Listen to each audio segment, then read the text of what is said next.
So, John, we're back. We are. I would like to tell you about an excellent baguette that I had today that's put me in the Christmas spirit. How does a baguette put you in the Christmas spirit, Rob? Oh, I'm sure I've mentioned before the cafe near my work that mostly makes the journey to work twice a week worth it. This is a cafe that's like upstairs in a builder's merchant. Oh. So you wouldn't necessarily know it was there, but we do. We're going there for years. Go in today, and it's the Christmas special, which is it was chicken, stuffing, gravy, and cranberry. That baguette. sounds good. And there was roast potatoes, and there was sausages wrapped in bacon. It was great. It was so nice. Good. Yeah, it was really good. I will post a photo later of it. Because, that sounds like the kind of place that it's hidden and it's your own little secret and the people that you work with. But how does it stay in business? Is it just because it's upstairs and they probably have virtually no rent to pay? Well, no, it stays in business because at least in the UK, most sort of builders merchants and electrical wholesaler places where tradespeople are going, there's usually a cafe either in them or they probably nearby. have all the workers are going in there every day, huh? Right, so all the builders get there in the morning, they go up for bacon sandwiches, coffee, all that kind of stuff. We go in there, and we've been reliably informed that we basically pay for a member of staff. Wow. So much so that we're getting free cakes next week. Bringing down some trays to our office. But then sort of around the corner, there's a whole bunch of big office buildings where there's, hundreds of people. And he's, the guy who runs it has started posting on Instagram and Facebook and stuff. So he's ended up with loads more business as well. So, but his food's pretty good. And the baguette was fantastic. That was the highlight of my day, I think. That sounds really good. I used to have a place in Chicago that I went for lunch that it was kind of quite a hike from where I worked, but I went there so often that it was the same thing, that we got all kinds of, comped food basically all the time. Mm-hmm. And we go there after work and have drinks, and it was really nice. It was kind of like a neighborhood pub. And it was a lot of fun. And then here now, when I'm in North Carolina, I'm going to have to work on that. I haven't really established a presence in any particular place. But as I was telling you before we started out the show, I have a bunch of places that are within walking distance, which is kind of nice. And one of them is really has a level of danger associated with it, in that it's a pub that has a great menu of food as well as beer and wine and things like that. And it just so happens that it's across the street from a local co-working facility. And I've been thinking I should try out that co-working facility just so I can, maybe meet a few people in this new area that I'm living in.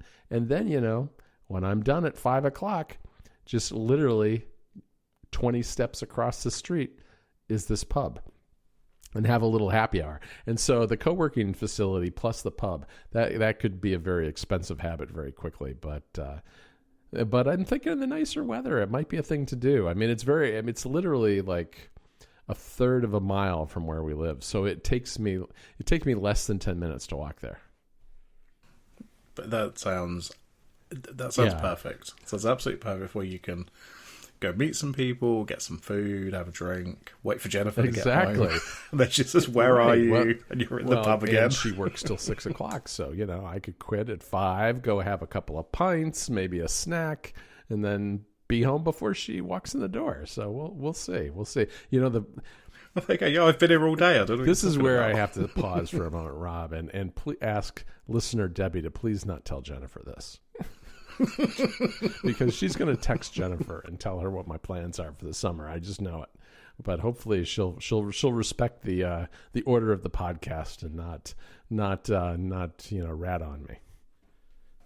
Oh, absolutely. Yeah, the information on this podcast is for listeners only. It's not to be shared. That's right. Unless you want, it's Jennifer's problem that she doesn't. Unless you want to share the podcast. Jennifer's problem that she doesn't listen to us. You know what I mean? I mean, she should be listening to learn all of our secrets, but she doesn't. Absolutely. Obviously, if you want to share the podcast with your friends and so this is an excellent podcast, you should listen, then that's okay. But yeah, there you go. And maybe she should just drop a hint that Jennifer should listen to this episode. But beyond that, I don't think that that she should be telling anybody. The I don't know, the stuff we've got going on here. It's very secret. Anyway. Oh yeah, we've got all sorts of things going on. So Rob, I really have to. I've been holding myself back. You told me that you're using an app that I've been using now for, I don't know. It's been at least a year and a half. What path have you taken? I am on the Obsidian path now. And I knew I was in trouble because I posted this and Federico said, "Welcome, have fun," which to me says, "Oh, this is going to be a big rabbit hole." It can be. It really can be. You eventually, I will tell you this: if it becomes that for you, eventually you will kind of get your feet under you and you'll settle down and you'll decide how you want to use it, and you won't be messing around anymore. Because I certainly haven't really screwed around with plugins in a while. No, so the first thing I did, because I'm looking at this, I'm like, okay, I've seen Markdown editors before. I've seen a sidebar with files, and I've seen the editor on the right and preview. All of that nonsense it's fairly sort of standard fare for anything like this. So I thought, let me go and see if anybody I recognise has done a video just to sort of explain it. And I found one by Matt Birchler. Oh yeah, he did a good one. It's like a 5-10 minute intro video, and I thought, okay, this was good. I kind of watched it. I was like, great. This sort of gave me the ins and outs and the things that come as standard. And then my YouTube recommendations exploded. Oh yeah, there's so much. I'm being recommended 45-minute videos on how to run your household with Obsidian, and here's how I run my whole website and my e-commerce store from it. And I'm like, it's a whole racket. It's a whole racket. I mean, look, this is the whole Zettelkasten and PKM second brain productivity porn type of thing that is exploded into the area of Obsidian. And the whole idea of productivity has been a big area of commerce on the web for a while, and Obsidian allowed that to kind of expand exponentially because it's so customizable, and it's not super easy either necessarily if you want to do the complex stuff with it.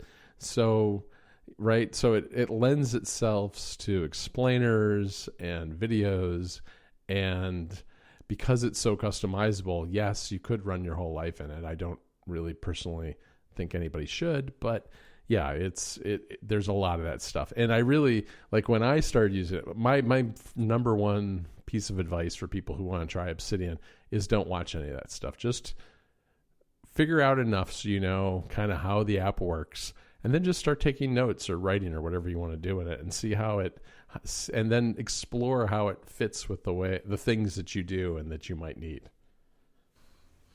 Yeah, definitely. I mean, for me, I'd been fed up with Apple Notes for a while, not because there's anything wrong with the sync-in or the app, but because, I don't know, just writing in it or not writing, but writing sort of notes annoyed me because it doesn't really support Markdown. It's its own custom checklists and bullet points, so it's sort of rich text, but it's sort of do you know what I mean? It's kind of plain text, but it's not. And I tend to have two different kinds of notes. There's notes that I need all the time. It's shopping lists and things I've got to go when I'm going to run errands. So I need those things on my phone. So I've just sort of left those in Apple Notes. But then all my stuff that's ideas for plugins and websites and Alfred workflows and all of that kind of stuff, I always do that stuff on my Mac. So I was like, why aren't I just using a nicer text editor for this? And Obsidian is kind of perfect for that because it has the templating and stuff for blog posts and checklists and things like that. So I've been using a lot of that. Oh, that's good. I mean, I think templating is one of the most interesting uses for Obsidian, really. I mean, that's something that I do quite a bit of when I have common posts that I want to use for Mac Stories work. I mean, I think the thing about Obsidian, I'm not surprised that it's something that you're trying, because it is what I always think of it as kind of an OS for writers, in that it's very, with the plugins, it's so customizable. It definitely, I think, clicks with a lot of people who have a development background, right? And which obviously you do. And it also clicks with people who are academics, and that's where you'll find a lot of this stuff you'll find on YouTube and elsewhere, where people like to show off their clouds, their knowledge clouds or whatever they are, where they have those clouds of links between their notes. And I've got thousands of notes right now. I mean, because I'm using Obsidian to write all of my articles, plus I've just got notes that I take for research and things like that. And if you look at my cloud, which, by the way, the first thing I did when I started using Obsidian was I turned that off because I thought it was ridiculous and silly. And I know that it's fine. I mean, there are people for whom that might be a useful thing to have. That's not useful for me. And a lot of it goes to the kind of stuff that I'm researching. Most of the stuff that I write doesn't have a very long shelf life, and it's just the way it is. I mean, my notes, my articles, I don't need to go back to them, and I don't need to link one to the other. It's just, I write them, I publish them, I'm done. If I need to find them again, I've got search. That's pretty much all I need. But Obsidian does do a very nice job of giving you ways that you can customize the writing experience, whether it's how links are done for Markdown, or we did one for Club Mac Stories that my son built that lets you run shortcuts within the app, which is super useful too. I mean, I've got probably 40 or 50 plugins installed at this point, and sometimes they stick, sometimes they don't. I turn them off if they don't stick and maybe come back to them, or I just delete them.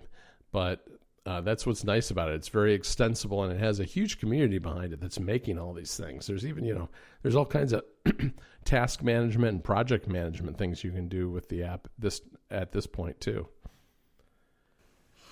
Yeah, definitely. I mean, like I said, I've been trying to sort of avoid a lot of the plugins, at least for now. I'm still trying to sort of work out a structure that I like for the, because really it comes down to, there's like draft blog posts, sort of things I need to fix on my websites and server stuff and all that nonsense. And there's just various idea notes and things like that. So I don't have a huge amount of things in there, which is fine, because honestly, like, it's probably the nicest Markdown editor I've used in a long time. Yeah. So even if I'm not doing anything else with it, like, just that in and of itself is enough for me, to be honest. And then it has, I think this is a plugin, but it may not be the GitHub backup of my notes. And I'm like, oh, okay, great, that works. That's just a nice sort of extra backup in case anything goes wrong. Yeah, that's true. I'm using Obsidian Sync, which is kind of their paid sync service, and that works pretty well. I mean, obviously what we haven't talked about is it's a very non-native app. It's running on Electron. It's a very responsive and performant Electron app, as Electron apps go. But especially if you're trying to use it on like iPad OS or iOS, it's very different. But it still is an excellent text editor, and I use it primarily on the Mac. Yeah, it's I've been really impressed with it. Like I say, because of the way I do these things, like, the chances of me needing to add something to one of my notes on my phone is so rare that, and if that does come up, I'll just set a reminder to add it, when I'm at my computer, because, not that I'm not willing to pay them money, but I as it stands, I don't need to pay for the sync. It's really not something I need right now. Right. So, but yeah, I've been impressed with it, and like you say, I'm not trying to. I'm definitely avoiding 45-minute videos about task management, because that's just that's far beyond anything I want or need out of what is essentially for me just a nicer notes right app. Because it's built on web technologies, that's why you can do all these things. I mean, basically, the plugins are built with JavaScript, and there are ones that basically turn it into a database management system and all kinds of really complex stuff. And people use it for some of the, taking daily notes. That's a thing that people like to do for journaling. and that sort of thing. I actually do like a weekly note, which is really just a scratch pad every week for what I'm trying to get accomplished during the week. And then you know what I do, Rob? I do something that a lot of the PKM people would not approve of. I delete my notes regularly. A lot of them, because you know what, they're just not worth keeping around. But if there's a weak point to Obsidian, it's that although it's just plain text files in folders on your device, it's not very good at navigating folders and file structures. I mean, it's gotten better, right? It's gotten better, but the sidebar does not work nearly as well as something like the Finder. It's really meant for you to use search or to use links in kind of a wiki-style way of jumping from one note to the other, which is fine. I mean, I kind of like having the file system approach too, where I can organize things that way, and I do, but I've found that I'm using it very much, search very much like I would with Google, where I just have a big pile of notes, and if I can't find something, I just use search, and I find it that way. Yeah, I'm exactly the same, and I totally agree with you about the note cloud thing. Like, yeah, maybe it's a cool visualization or whatever, but I just don't care. I can't see what the value is there. It's purely a visual thing where you can go, oh look, all my notes are linked and things. It gives people the opportunity to show off. But I mean, there is that. I mean, we haven't mentioned, I guess we've kind of danced around it, but Obsidian is free. The only paid stuff is if you use Sync, which is a subscription, or if you want to publish your notes to the web, which you can do, which is a separate paid thing. I'm using both of those. I may drop the publish because I was trying to use it as a way to kind of share notes kind of privately with Federico, for instance, for Mac Stories. Not really great for that. It's not really got any kind of good collaborative system built into it. But for individual use, it's really good. I mean, the one thing, I guess, I already mentioned PKM. I mentioned Zettelkasten. I did not mention tending to your digital garden. Have you run across that yet, Rob? Well, you may remember about a year ago, maybe a bit longer, I learned of this word. Yeah, we talked about this, didn't we? We did. And so I don't want to sit here going, oh, there's people with linked notes and all this nonsense. Like, yeah, I do have what I just call it's just a wiki. It's essentially just hundreds of pages of links to various different things, icon sets and developer tools and books and, all that kind of stuff. But yes, tending your digital garden and pruning the leaves, and I absolutely do not call mine a digital garden. It's essentially, it's like my own personal bookmark manager more than anything else. I'm mostly just storing a bunch of links there under different headings. It's just that a lot of this stuff gets very overwrought, really, more than anything else. And it's, at the end of the day, it's a text editor. It's extensible with extensions, which is pretty cool.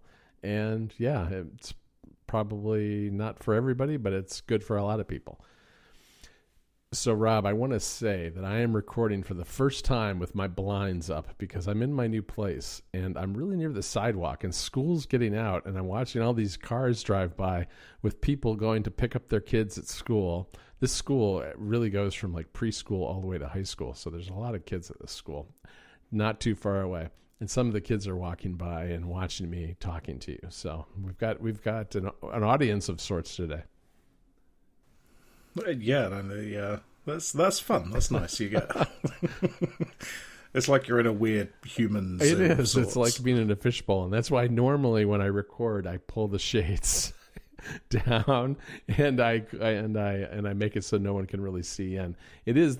I would say it's maybe the one downside of my new office, which is I've got great light and everything, but then again, I'm also. I went for a walk this morning. I had left my shades up, and I came back, and I was like, "Oh, yeah, I really am exposed." I could see, you can see everything in my office from the sidewalk. It's a little much, but anyway. All the kids these days, they want to be podcasters and influencers and TikTokers, so they're probably just excited to see somebody podcasting. It's like, usually it's people walking their dogs from down the street, but yeah, this time of day there are some high school kids walking home to their families. Yeah. Well, you've had a busy week. You've been writing left, right, and I center. have. I think I've finally gotten my groove back. I mean, this year I've spent so much time moving and everything, which has been very disruptive and gotten in the way of a lot of Mac Stories stuff. And I'm kind of settled in now, and everything's organized. And so, going into the holidays, I'm just writing away and trying to get ready for 2023. Yeah, definitely. It's been a good nice little load of articles from me. It was a Carrot Weathers update with the dating, and it's in Pixel Pal. I don't know if you saw this. Yeah. They've added Carrot to Apollo. I haven't checked that out yet because I quite like my cat. I don't know. I've been using Hugo the dog from time to time, but yeah, it's pretty cool. I actually had another article that was going to come out that day, but the night before I found a critical bug in it. And I contacted the developer and I was like, hey, this thing's going on. It doesn't really work in this situation. And they said, you know what? I think I'm going to push off that release. So got another one all ready to go, but waiting for the bug fixes to come in. Oh yeah, those bugs don't. It's I totally get that. It was an iCloud thing, and you know what? iCloud's just not easy to deal with. I felt bad about it, and I also felt really bad kind of raising it at the 11th hour, but it was one of those things that had worked before, but then I realized, you know what? There's this really significant situation where it doesn't. And when that comes up, one thing I don't want to do is ever write a story and say, this is a really good app, except for this one thing just doesn't work at all, without having at least told the developer so that they know about it. So that I can either say they know about it and they're working on it, or they can decide I'm going to hold on to it and release it later. And then hopefully if they fix it, I don't have to, have that big qualifier in the middle of the review. Yeah, and I don't think you can blame anybody working with iCloud. Like it's I know. none of that. I mean, whether it's iCloud or any kind of remote storage, that's it was the new collaboration tools, and the new collaboration tools. I've seen bugs all over the place. I don't even think that this bug had anything to do with the developer's app so much as it has to do with the new collaboration tools, which I found to be a little hard to use throughout the beta period this summer. So it's stuff like that when you kind of see it. I'm like, I'm pretty sure this is probably not this guy's fault, and he ought to know about it, and maybe he doesn't. And so I let him know. And so hopefully soon we'll get another. I'll have yet another review out. Cool. Well, I think we're pretty wrapped up. Sounds good this week. I'll speak to you soon. Bye-bye.